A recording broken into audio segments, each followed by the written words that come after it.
Well, welcome to Christian Answers. My name is Pastor Jeff Short, and today I'm going to be talking about the long-awaited Willow Creek investigation report on Bill Hybels and the Willow Creek Community Church. And they were investigating some 10 accusations against the founding pastor, Bill Hybels, before he stepped down. There were a number of different investigations by the elders of the Willow Creek Community Church, and these investigations found Bill Hybels basically innocent of the charges against him. But then, after he resigned, after he stepped down, there was an independent investigation launched by 4 evangelicals at the request of the church, at the request of the elders. And these 4 people conducted interviews. I guess that's what they said in their final report that just dropped a couple days ago in March. They interviewed people, they looked at evidence, and they gave their final report. And I have to say that when I read through the final report, I kept looking for the final report. I kept looking for the evidence. I kept looking for facts. I kept looking for information that has previously been hidden. I kept looking for some reason why we're supposed to believe that Bill Hybels is guilty of these accusations, and specifically the most egregious accusation, which is the last accusation that was printed in the New York Times over the summer of last year. And I looked through all the report, and there was nothing in it, and there was no evidence, and there was no bullet points as to this is how we came to this conclusion. What was the conclusion that they came to? Here it is. That the allegations leveled against Bill Hybels are credible. That's it. That's the whole independent investigative report concluded, that the allegations against Bill Hybels are credible. Such a vague, non-specific conclusion that it basically leaves more questions than it answers. Because immediately the people who really want to get to the bottom of this and really want to know what Bill Hybels is guilty of and what he is not guilty of, we want to know most specifically about this 10th and most egregious accusation against Bill Hybels leveled in the New York Times by a woman who used to work for Bill Hybels some 30-some years ago, that she said that she had a sexual experience with Bill Hybels. And Bill Hybels, the pastor, has denied this flatly a number of different ways and on different occasions. So, is Bill Hybels lying about this most seriously accusation, or is he not? And is this woman telling the whole truth, or is she telling a partial truth, or what is the situation with this woman? Is she credible? Was she cross-examined? Is there any corroborating evidence that would support her claim? These are the things that have to be brought out. Well, that's what I was hoping that this final independent investigation would reveal. And sadly enough, it reveals nothing. In fact, it tells us nothing more than we already knew, gathering little bits and pieces from newspaper articles, magazine, Christianity Today article, interviews, blog articles, the church itself releasing statements, the testimony of employees and testimony of former staff. This report gives us basically nothing. It tells us nothing more. The conclusions it draws are not explained. It doesn't even explain what credible means. The conclusion of this independent panel says that the allegations against Bill Hybels are credible. Now, what is it saying? Is it saying that the allegations against Bill Hybels are absolutely 100% true? We have investigated these allegations and we have come to the conclusion that they are 100% true. We have the evidence, we have the backing, we have reams of evidence that point to the fact that all of these allegations, all of them, that's another point.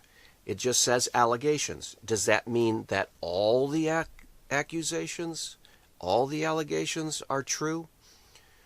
Does it mean, because there is one accusation of a woman who said that she had some kind of an affair with Bill Hybels, but she recanted and said, no, that was a lie. Now, do we believe what she said at first?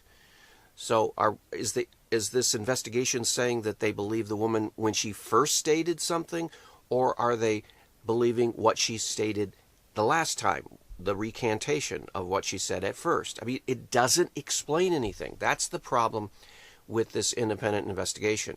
It raises more questions than it answers. It is vague. It is nebulous. It is general. It speaks generally speaking.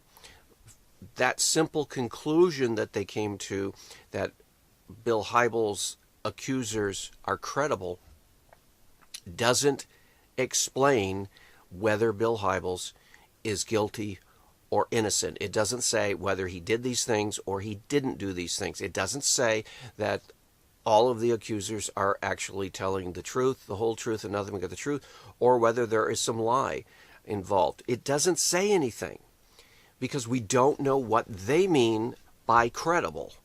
Now, what I think I understand credible mean is if you have someone making an accusation against someone and that it's credible, it means that it's believable, which would then prompt further investigation, that would prompt taking it seriously. When an accuser comes forward and gives, quote, their story, if it seems like a credible accusation, then that means you go forward and you test it and you interview the person and you bring in other evidence and you do your research and you do your investigation based on the fact that this accuser is credible. Now, in respect to, for example, this last allegation against Bill Hybels put out there by the New York Times in the summer of 2018, and the most serious accusation, the report, the investigation report, doesn't say anything about the credibility of the woman who made that accusation.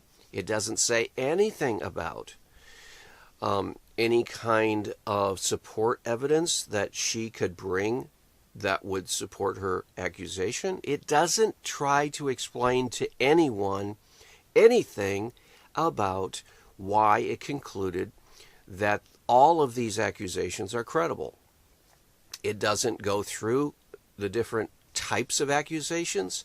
It basically lumps all of the accusations together.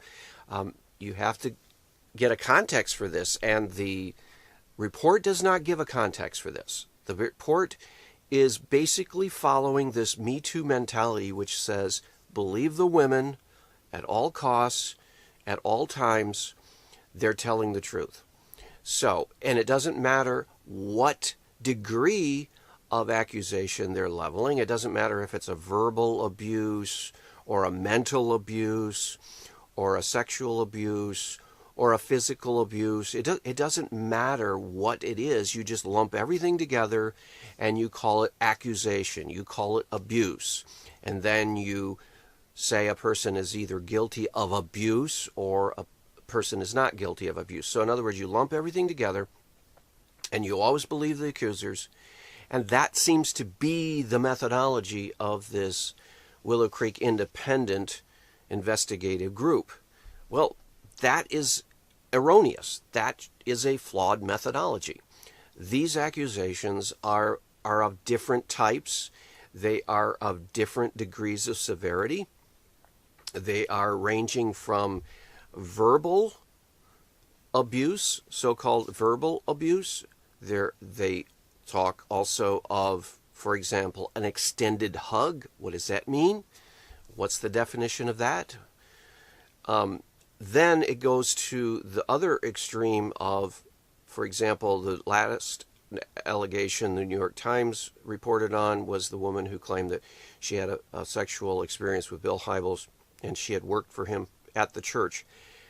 That is the most severe. And so they needed to focus on that. And they needed to say, look, is this actually something that took place? Is Bill Hybels guilty of this one single accusation? Because if he's guilty of that one, then definitely he needs to be publicly called to repent, and he needs to come forward and repent to the church and repent to evangelicals and everyone who's influenced and say he's sorry and confess his sin of lying and covering up and all the other things that went along with his denial, if he's guilty.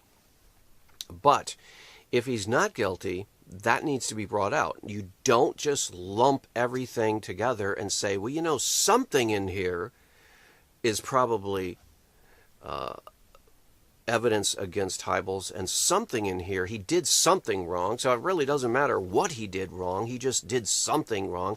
You've got these 10 accusations, and the probability that one of them is telling the truth is high, so we conclude that the allegations are credible. This is not precise thinking. This is not precise investigation. You have to get specific. We're not at the point in this process where you can just come out like they just did 2 days ago and say, the allegations against Bill Hybels are credible, which is saying nothing, which is saying the investigation into Bill Hybels needs to take place, and we need to find out if these believable accusations are in fact true. So in other words, a credible accusation against someone is the prelude to a thorough investigation where you get into the details.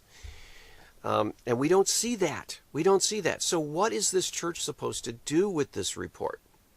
It gives no new information. It doesn't even help the people of the church and help the evangelical world move forward, because it simply asks everyone to accept this 4-member panel, their conclusion that probably something happened. That's what they're asking the evangelical world to believe. And again, that's too general, it's too vague, it's too non-specific. In a case like this, you have to get to the concrete evidence and say, this is why we conclude that this number 10 allegation is true, and why we conclude that Bill Hybels, the founding pastor who denies this allegation, is lying. This is why we conclude, and give your reasons why you conclude that. They didn't do that. They didn't give people any kind of steps, process to get them to the point of seeing what the truth is. Now, I have questions. They didn't explain any of their process. The only thing they said was, we interviewed all of the accusers. We interviewed as many people as we could. We didn't have subpoena power. We already know that. We didn't have the ability of the law to require people to come in and talk to us. They said they interviewed Bill Hybels. Okay, what did they ask Bill Hybels? But more importantly, what did they ask the women that were accusing Bill Hybels? What were the questions? What were the specific questions? Did they have a cross-examination, or was it more of just tell your story, thank you, we'll get back with you? What was the process like? What were the details? How did you conduct this investigation? We need to know that, because we need to see that you did a thorough job. If you're just basically having the women come in and tell their story and then have them leave, or if you're giving them softball questions because you are part of the Me Too movement and you always believe the women anyway, if the assumption is the women are telling the truth anyway, then you wouldn't have to cross-examine them, because all you need is their statement, and then that's de facto what happened, because that's the assumption of the Me Too movement. But if you're going to do something in a judicial way, if you're going to do something in a due process manner, then you have to have questions that are probing enough, that are critical enough to test this person's story. That's what cross-examination is, and that's why courts do this every day to witnesses who take the stand, because it's not that you don't like that person on the stand. It's not that you don't even believe that person on the stand. It's that you want to feel confident that the person on the stand who is giving this testimony, who is making an accusation, is actually telling the truth, because you don't know. And if you go into it assuming that this person on the stand is telling the truth, and that assumption causes you to not ask the probing questions, the important questions. It was like recently we had this situation where this actor Jussie Smollett accused two people, supposedly attacked him in Chicago in the middle of the night and yelled racist epithets and different things and beat him up and so forth. And come to find out, the police are now saying that Jussie Smollett staged the whole hoax. It was a hoax. It didn't happen. But when you had the interviewer, Robin Roberts of ABC News, interview Jussie Smollett, she just gave him so many softball questions. She obviously was assuming that he was innocent and that his accusation of some guys attacking him in MAGA hats or yelling out MAGA country, she assumed that that was all true. So she didn't follow up. She didn't ask those really key questions that she needed to, that needed to happen in order to bolster his credibility. She didn't ask them. She just basically sympathetically nodded, and he basically spun his tale. And that was very, very naively done on her part. Well, how were these interviews given to the women who accused Bill Hybels? And how was the interview conducted with Bill Hybels? Was there cross-examination of Bill Hybels? Was there an opportunity for someone to really ask him pointed questions and present evidence to him and then have him respond to it? How was this all conducted? Now, if we don't know how it was conducted, we don't know then that key questions were asked, and we don't know then if these were missing, these key questions, then we don't know if it was a thorough job. Because all we have are the conclusions of 4 evangelicals who are not professional investigators. They are people who are maybe respected in the evangelical world, not well known out of certain circles, but intelligent, normally responsible, and academically suitable. But are they up to the task of actually investigating accusations against someone and doing a thorough job? Did they do it themselves? Did they get help? Did they get expert help? Did they get a professional who knows how to ask cross-examination questions? Did they get outside help? Did the outside investigation get outside help in their outside investigation? Because if they didn't, and if they're just Christians, mature Christians, but Christians, lay people basically nonetheless, and maybe a pastor there. I think there was a pastor. Leif Erikson was a pastor, is a pastor. Leif Erikson. And the other gentleman, I think, was either part of a denominational hierarchy or he is a pastor right now. And then you have a couple of women who are involved in church work and in college academia administration. So they have qualifications, but are they qualified to actually run an investigation without employing experts in that field? I don't know. See, they didn't explain that they called upon and reached out for professional help. So we still don't know if Bill Hybels was cross-examined. Was Bill Hybels cross-examined? Was he confronted with specific evidence, pieces of evidence, and how did he respond to them? We know how he responded in front of Willow Creek Church before he stepped aside, and he definitely had an angle that he wanted to present to the congregation. Now, how close to reality was that presentation that he gave? That was a sympathetic presentation. He was in front of a sympathetic crowd.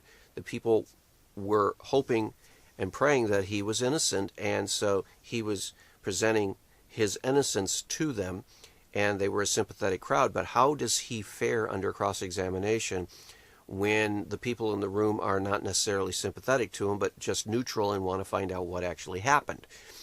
How about these women? When they tell their stories to the New York Times, to the Chicago Tribune, to magazines like Christianity Today and other media outlets, they are basically facing people who will listen to their story and want to get this into print. But how do they fare under cross-examination when they're confronted with conflicting evidence? How do they respond? Also, what about their credibility? I haven't seen an outline of the credibility rating of these accusations, the witnesses that brought these accusations forward against Bill Hybels. I haven't even seen a credibility rating of Bill Hybels over the last 30 years. How credible is Bill Hybels? And we know now that all of these allegations swirling around, that has lowered his credibility. But how much has it lowered his credibility? Because before all of these things were out there swirling about, he was a very credible person. In fact, thousands and thousands of leaders trusted him and listened to him and saw him as an authority on pastoral ministry. So he had tremendous credibility just a few years ago. And it has been that way for probably 30 years, 3 decades. But now his credibility is very low, and it's because of these allegations and the media reports and the actions of Willow Creek elders and leaders in the church and their reactions to these allegations. So how does he react to this? How does he respond to this? And how does he rebut them? What was his defense of himself against these accusations in a more controlled and a more investigative scene? We don't know. See, again, this report gives no details. It gives nothing.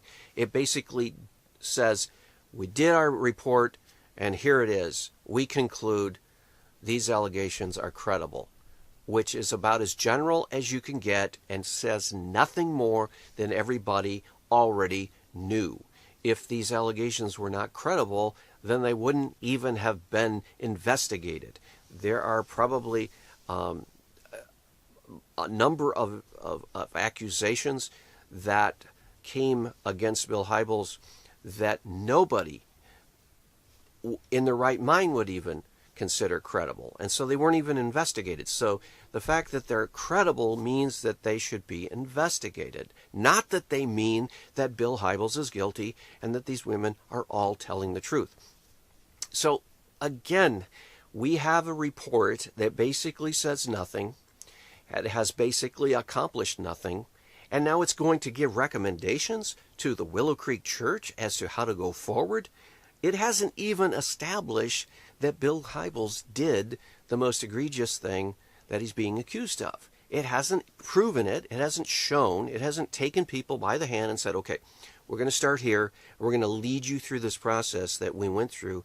And by the end of it, you're going to see how guilty Bill Hybels is of this 10th and most egregious accusation. We're going to show you how we arrived at that. And having arrived at that, you're going to conclude also with us that this man definitely needed to be removed from ministry, and he needs to repent, and we call upon him to repent, and so on and so forth. They didn't lead us through this process that they needed to. They didn't take us from what we already know and that's out in public.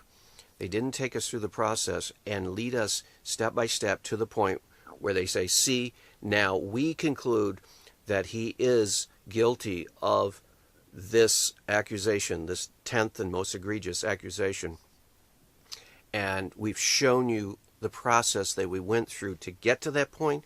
And we believe that any fair-minded individual, beyond a reasonable doubt, will conclude that he did, in fact, do this deed, and he covered up and he lied about it. And so that is our investigation. That is our report. If they did it to just the one number 10 accusation, that would be enough. They didn't even do that to any of the accusations. They just lumped them all together and said, the accusations are credible, which means nothing, says nothing, and doesn't move us forward at all. So I would say, unfortunately, as much as I hate to say it, there needs to be another investigation. There needs to be a real investigation. There needs to be a way that professionals come in and do this job correctly, and then once they've done their job correctly, they present a case against Bill Hybels, or they present a case against his accuser or accusers.